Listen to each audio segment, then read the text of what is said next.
Hey everybody, welcome to my Pastor Paul update. Thanks for joining me today. Again, today I have Dr. Matt Dietz with me. You'll check out that video here in just a minute, but I want to update you on our Lenten project. If you remember, we have a Lenten project this year that is benefiting Wellington Heights Community Church. And so we're so excited about our partnership with them, and we're excited about our Lenten project, which is at $11,000 raised, which is awesome. So if you remember, we have a $25,000 matching grant, and so we're almost halfway there. We've raised over $11,000. So I just want to encourage you, keep it up. This is such a blessing for Wellington Heights. God's doing great things through them and through our partnership with them. And so we just encourage you to continue to give to our Lenten project. All right, check out this video with Dr. Matt Dietz. Welcome everybody. I'm here with Dr. Matt Dietz. He is the chiropractor at Discover Health Chiropractic. Thanks for being here again today. Thanks for having me. We're talking about, I think, one of the most difficult subjects today, and that is exercise. And it's difficult not because the idea of exercise is so terrible, it's just doing it, right? I mean, finding the time. If I would be interested in a survey of people of why they don't exercise. I would think the number one reason is time, right? They just don't find time in the day, but I could be wrong. But we're going to talk about that today. Thanks for being here. Appreciate you being here. Yes. So let's talk about exercise. Why is exercise so important? It's one of the 5 essentials. So why is it so important? Well, we have a genetic requirement for movement. We need to move every day. You may have had one of those days where you just didn't get off the couch all day long. Yes. You feel like garbage the next day too, yeah. Because you didn't move enough, and you just feel more tired. You just want to lay around even more, right? So it turns into this big vicious cycle. But even just for our body to function, for it to work, we need that movement against everything else. Actually, the movement of your spine actually is the motor that pumps your cerebral spinal fluid, so it actually gets your brain works better when you have movement. Yeah. So that's why exercise is movement, and obviously there's a whole spectrum of different exercises and different levels of what people can do. But at basic level, you got to have movement in every day to be able to function, to heal, to be able to do anything. Yeah. That's one thing I noticed about. Well, that's certainly what I notice about when I exercise, right? I'm thinking more clearly. I'm able to, my day lasts maybe a little bit longer just because I've got more energy. And so you're saying all of that really, or at least some of it comes from the spinal fluid actually moving in your body. Yes. Think about a pond. If it's stagnant and there's no moving water, that's when that's when everything else starts to come in and it overgrowth and all that. Versus if there's some movement, it's a lot clearer, it's a lot neater, it's a lot nicer body of water. We're the same. We need to have that movement that helps flush things out of our body. When we work out, we sweat, which is your body detoxing. So it's important on that end too. But that movement from pumping your blood, but it also, when we exercise, it challenges the body. If you want to grow a big muscle, you got to challenge it, right? Right. If you want to get smarter, you got to challenge. You got to read. You got to study. You got to do those things, right? You got to put in the work for it. And the same thing. We all want to look good in a swimsuit, but some people don't want to do the work to get there, and that's for different reasons. Some because it's going to hurt. It's too hard. Like you said, I don't have time. Everybody has all those different excuses. Yeah. It's just how do you work with that? And there's ways to work through that, and that's part of what we teach. Yeah. So I mean, I think there's a lot of people out there that do exercise, and it's important for them because of image, right? And I think there's a danger in that, obviously, because hey, your image is not just your physical beauty; it's how God has created you, right? You're in the image of God. And then there's also this mentality that maybe I can improve my physical look without exercise. I can't tell you how many things I have seen that say, hey, just take this pill or whatever, and you'll lose weight. Is any of that real? I mean, I don't want to totally discount it, but how does that play into exercise? I'll tell you, just very generally speaking, long-term, no. Okay. Yeah, you may lose weight by taking this pill for a little bit, but it's kind of trying to cheat the system is what you're trying to do. Yeah. And in the long run, it doesn't work. And that's what everybody's done. There's so many different diets out there. There's not a lack of diets. There's not a lack of diet books. There's not a lack of information, right? That's right. But yet, we're the fattest country in the world. So it's not that we don't have the information. It's we're just not doing the right stuff, and it's easy to get led astray on it. Yeah. So, exercise when we do that, you want to make sure that it's important to move, and there's not a way around it. It's not just this quick pill and you're taking it, but it's that the biggest thing is the more consistent of doing it. Right. The problem with a lot of people is they'll fall off, get off track. And then they stop exercising. Well, then it's always that start over part. And the start over part's the hardest part. It's the very beginning, that first 2 weeks or whatever. Right. That's when you're sore. That's when you have those other things if you're doing your workouts and getting into that new rhythm. But once you're there, it's not so bad. Yeah. But when we fall off, that's the hardest part is getting back on. Right. So talk about a good rhythm. I mean, one of the things I'm always wondering is what is a good rhythm for most people? So let me back that up because that's really broad. Let's talk about dads and moms with kids. What is a good rhythm in a busy lifestyle? Well, first I'll even step back a second. It's like, okay, how many people know they should work out at least 3 times a week? Everybody raises their hand. Yeah. How many people actually do work out 3 times a week? And like 2 people. Yeah, it's like so that's where we kind of get to that. And so just the basics. We for most people, I would say at least 3 times a week. A good would be 5 to 6 times a week. Now it depends on what type of workout you're talking about. Also, sure. It doesn't need to be an hour run on a treadmill. You can get a great workout in 6 minutes sometimes. Sure. It depends on what your intensity level is and what the activity is too. Yep. If you're just going for a walk, that's good movement, and that might be your level where you're starting from. Yep. But obviously the goal would be to be able to get a little more intense than that. Yep. If you're not labored breathing while you're working out, if I can carry on a conversation like this the whole time, I'm not really straining myself. Sure. So when you exercise, like I said, you're strengthening those muscles, but you're working your heart, you're working your lungs. That's how you get them strong, so you don't have heart disease, cancer, those other things. That's where exercise becomes so important. And in fact, since cancer is such a big thing for us right in our society, cancer doesn't like an oxygen-rich environment. So that's why exercise is so important. We want to bring oxygen in our body because when we're exercising, we're working out, we're breathing heavier, we're taking more oxygen in. Yeah.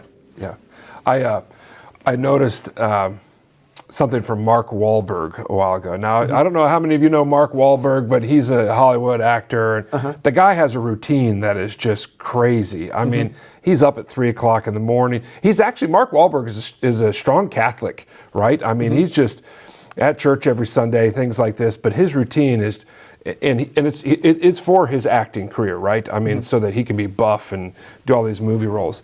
I think a lot of us go to there when we think about exercise and we think, oh, I've got to do this amazing thing. So you're saying that getting the heart going, sweating a little bit, breathing a little bit harder is kind of what we're trying to accomplish. Exactly.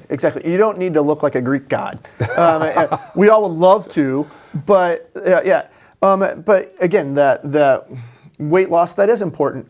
If you're 20 pounds overweight, well, I don't know about you, but if I have to carry a 20-pound backpack on my back all day, I'm going to be more fatigued at the end of the day. My joints are going to hurt more at the end of the day, all that. So yes, if you can get to a normal weight, a healthy weight for your body, that's only going to help everything. You're going to have more energy. You're going to be able to take care of the kids. You're going to be able to play with them and do those things. And that's where making sure you're getting that in. Plus, I've created a routine for myself that I work out in the morning, and I recommend that versus anything else just because for me, I can check the box. I did it. I got it done. I can move on to my day. Because if I say, oh, I'll do it at lunch, well, then I got busy. Well, I'll do it when I get home tonight. Well, I'm hungry. Now I need to eat. Well, now these excuses come along the way. So that's why I say morning's the best time. But I do that. I've done that enough that most times my kids think of whether I've worked out or not. They already think I have because they've seen me do it enough times. So I've been an example for them to know that exercise is just a daily thing that I should do. Yeah. And so that's what I try and help my patients, because again, it's not necessarily for you.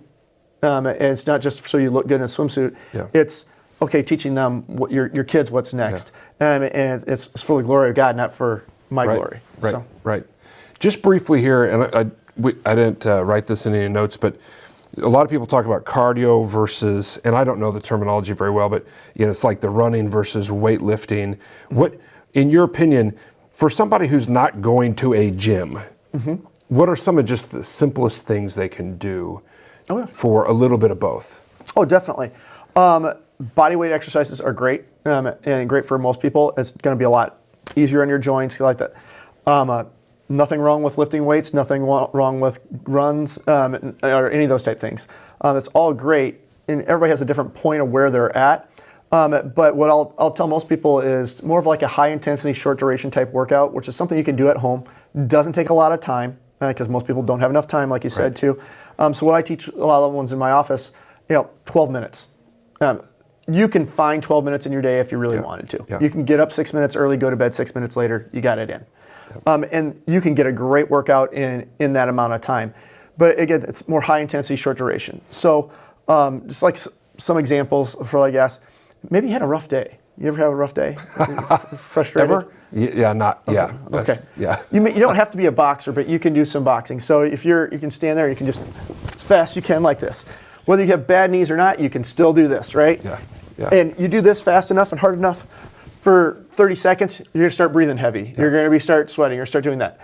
Squats. I mean, that's a dirty word for a lot of people, but but to be able to just get up out of a chair and sit back down. That's pretty much all you're doing. Come down so your rear end touches the chair, stand back up. Yeah. Guess what? You got to get off the toilet in the morning too, and I don't think you want to have help for it, right? So it's something simple. Everybody can do that. Everybody has a chair at home. Get up and out of the chair.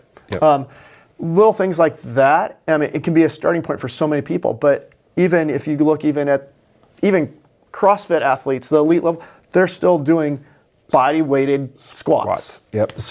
Things like that, very simple. Anybody can do, no matter where you're at in your life. Yeah, that's great. Those are great. That's awesome. One of the things that you talk about is exercise being a wall of defense for our health. What do you mean by that? Well, kind of back in the day, they had the castle walls, and they had a big, strong castle wall. They couldn't penetrate that wall. The temple, which was usually in the middle, was kept safe, right? Everybody was kept safe inside the wall. Well, this is your first line of defense. If you have a healthy body, well, again, if you're exercising, if you have strong muscles, you have a strong heart, strong lungs, you're going to have a strong immune system. You're going to have a strong. This is your defense against anything coming at you, because we have our daily life. Again, just even if you work out more, you're in a better shape. You're going to be able to handle those little daily things instead of that. I just picked up that pencil and this. Or when you try doing that one project on the weekend, you're so sore the next day because you haven't done anything for so long. Yes. But if you're working out on a regular basis, getting some exercise in, that's not near as big of a deal. Yeah. Awesome. Well, whenever I think about exercise, I always think about what the Apostle Paul talks about in 1 Corinthians 9. And I want to just turn to that real quick for everyone. And if you don't know this about the Apostle Paul was a fan of sports. And so the town of Corinth is right next to the Isthmian Canal. And one of the earliest games, I mean, we've all heard of the Olympic Games, but they had another type of games, and it was the Isthmian Games, not the ESPN Games, the Isthmian Games. And so it was right outside of Corinth, and people from all over the Roman world would come to compete there. And so Paul talks about competing in 1 Corinthians 9. So if you ever wonder, where Paul comes up with these analogies, it's because he's there. He's a tent maker. They would make tents for people to live in portable housing during these games because they would last a long time. And so this is what he says about our spiritual life and exercising our spiritual life. He says this: "Do you not know that in a race all the runners run, but only one gets the prize? Run in such a way as to get the prize. Everyone who competes in the games goes into strict training. They do it to get a crown that will not last, but we do it to get a crown that will last forever. Therefore, I do not run like someone running aimlessly. I do not fight like a boxer beating the air. No, I strike a blow to my body and make it my slave, so that after I have preached to others, I myself will not be disqualified for the prize.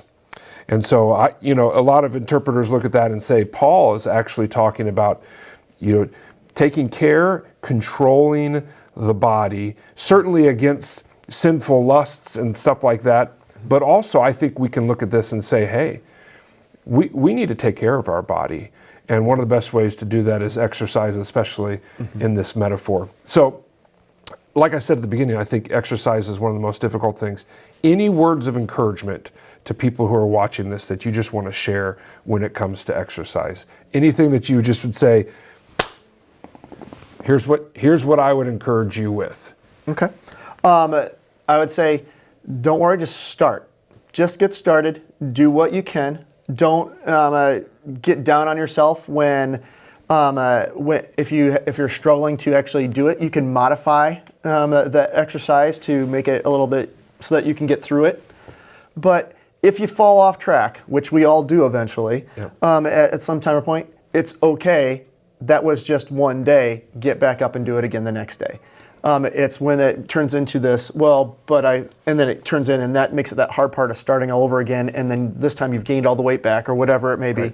Right. So it's okay. We all fail. We all fall short. But just get up that next day and do it again, and just make it just a consistent part of your life, and say, hey, no, I got to do this today. And yeah, that's awesome. That's awesome. Just start. Just start. God is with you. You have the grace every day to just start again, right? And so great word of encouragement for exercise. And well, thank you so much for being here today. Always appreciate it. God bless everybody as you connect faith and life.